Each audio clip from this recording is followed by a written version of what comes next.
temps de parler d'un baromètre parlementaire. Pourquoi je parle de baromètre? Parce que l'évaluation n'est pas uniquement quantitative, elle est aussi qualitative.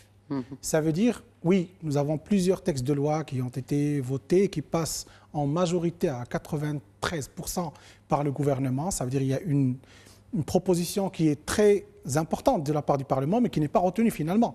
Et donc là, il y a la question de quantité, mais il y a aussi la question de qualité. Et aussi, il ne faut pas réduire le travail du Parlement uniquement à proposer des lois.